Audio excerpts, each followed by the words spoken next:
Presiden Prabowo Subianto tampil di jajaran terdepan dalam sesi foto resmi dalam konferensi tingkat tinggi KTT BRICS 2025 di Museum of Modern Art, Rio de Janeiro hari Senin waktu setempat. Tampak Presiden Prabowo bersalaman hangat dan berbincang akrab dengan sejumlah kepala negara dan pemerintahan serta negara yang terlibat. Di hari kedua pelaksanaan KTT BRICS 2025, Presiden Prabowo dan para pemimpin negara mengikuti sesi pleno dengan agenda utama mencakup isu lingkungan serta kerjasama di bidang kesehatan global. Pembahasan hari ini mengenai lingkungan hidup dan mengenai global health, mengenai kesehatan. Tadi Bapak Presiden menyampaikan bahwa dampak-dampak dari perubahan iklim sangat dirasakan oleh Indonesia dan menyampaikan komitmen Indonesia untuk memerangi climate change dan juga utamanya proses upaya kita untuk melakukan energi transisi. Sebelumnya, pada hari Minggu, para pemimpin negara mengikuti sesi terbatas dengan tema pembahasan perdamaian dan keamanan, serta reformasi tata kelola global. Pada sesi ini, Presiden Prabowo mendapatkan ucapan khusus dari Presiden Brazil, Luiz Inácio Lula da Silva, atas partisipasi Indonesia untuk pertama kalinya di KTT BRICS sebagai anggota penuh. Saudade em especial, o presidente Prabowo Subianto, que participa pela primeira vez de uma cúpula dos BRICS como membro pleno.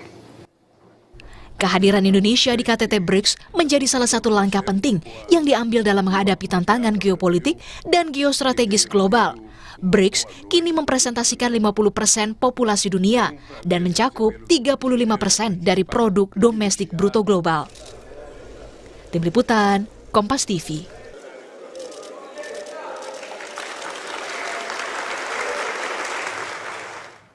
Presiden Prabowo telah menuntaskan rangkaian kegiatannya di KTT BRICS di Brasil. Bergabung sebagai anggota ke-10 Januari lalu, keikutsertaan kali ini jadi debut perdana Indonesia hadir di KTT BRICS. Kita akan bahas peran Indonesia dalam agenda KTT BRICS serta bagaimana kerjasama internasional ini dan ikut memberikan benefit pembangunan dalam negeri bersama mantan wartawan Istana Harian Kompas sudah bergabung bersama saya, Mas Wartono. Selamat sore Mas Sar, terima kasih sudah bergabung. Nah Mas Sar, kalau berbicara soal keikutsertaan Indonesia di BRICS ditandai dengan kehadiran perdana di KTT BRICS di Brasil, dan bagaimana Anda melihat langkah yang dilakukan ini?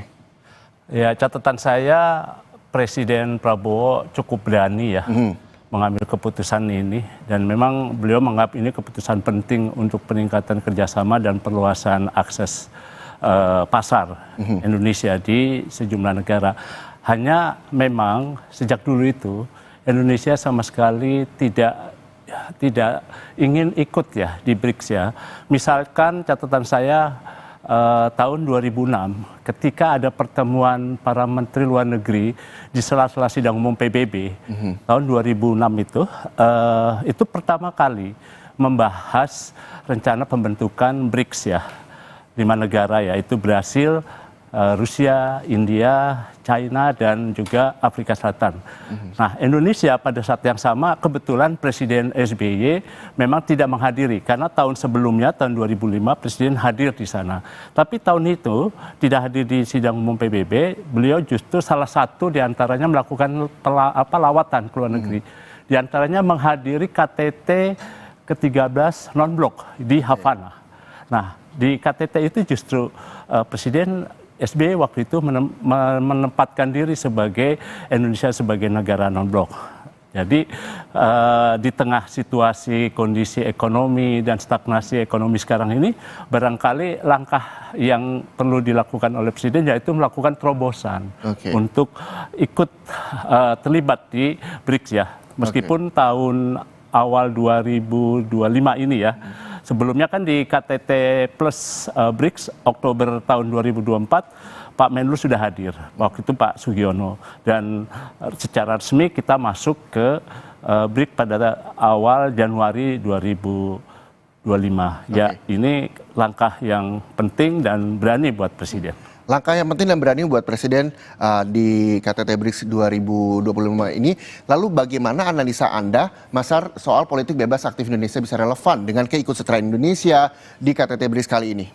Seperti yang saya ikuti ya di pemberitaannya sejumlah media massa ya, dan juga kan Pak Menlu Sugiono sudah menyatakan bahwa meskipun kita berpegang pada pembukaan Undang-Undang Dasar 45 yaitu bebas aktif, kehadiran kita di BRICS bukan kita ngeblok kepada negara-negara di Rusia, India, China, dan Afrika Selatan ya. Tapi kita tetap bisa membuka ruang kerjasama forum untuk peningkatan ekonomi Indonesia dengan cara bekerja sama. Jadi menurut Pak Menlu dan juga mungkin sikap Presiden, meskipun kita hadir di BRICS tidak berarti kita ngeblok ke sana. Kita tetap bisa menjaga kerjasama forum dengan ASEAN misalnya, itu tetap terjaga.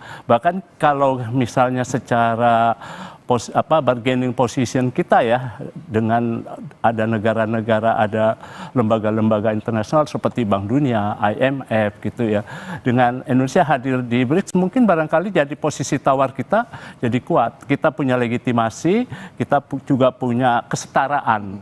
Jadi bisa lebih kuat menego dengan IMF atau Bank Dunia. Secara tidak langsung tidak ada blok yang dilakukan oleh Indonesia begitu, tetap membuka komunikasi dan kerjasama dengan negara-negara lainnya, termasuk ASEAN seperti tadi Mas Sar sampaikan. Tapi kalau misalnya melihat bahwa Presiden Prabowo sempat bilang akan angkat isu ekonomi inklusif, terus juga AI dan juga pemerintahan berkelanjutan.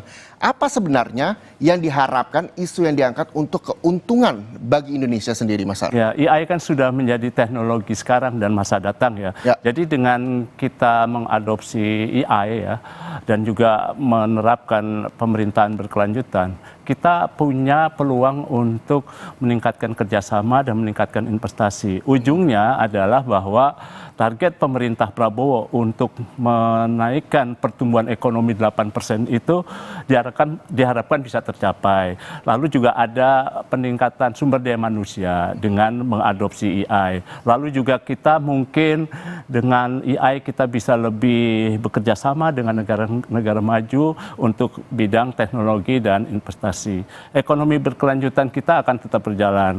APBN kita mungkin menjadi inklusif ya karena ada kerjasama dengan berbagai negara di berbagai forum.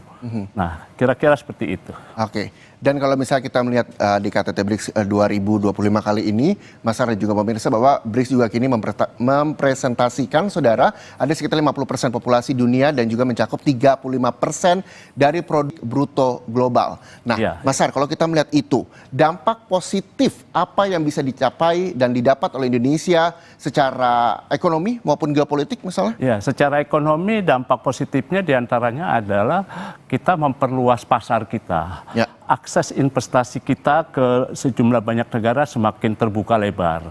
Lalu juga kerjasama dengan negara-negara yang lebih intensif kita bisa bina. Kalau selama ini mungkin belum dengan China, dengan Rusia, kita melalui BRICS akan lebih jauh lagi peningkatannya. Nah, tapi tentu yang harus kita ingat, apapun kita ada sisi kerugian. Kerugiannya itu diantaranya adalah ya tuduhan kita ngeblok ke forum yang lain.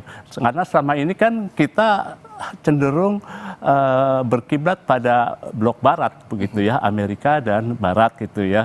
Nah, bahkan dari dulu pun kita nggak berminat untuk masuk ke BRICS. Nah, itu tuduhan itu. Tapi di balik tuduhan itu pasti pemerintah harus menerapkan kebijakan-kebijakan yang strategis, sehingga potensi-potensi kerugian atau potensi negatif itu bisa diakomodasi menjadi keuntungan yang positif. Jadi kita harus meminimalisasi dampak-dampak kerugian atau negatif dari kerjasama dengan BRICS.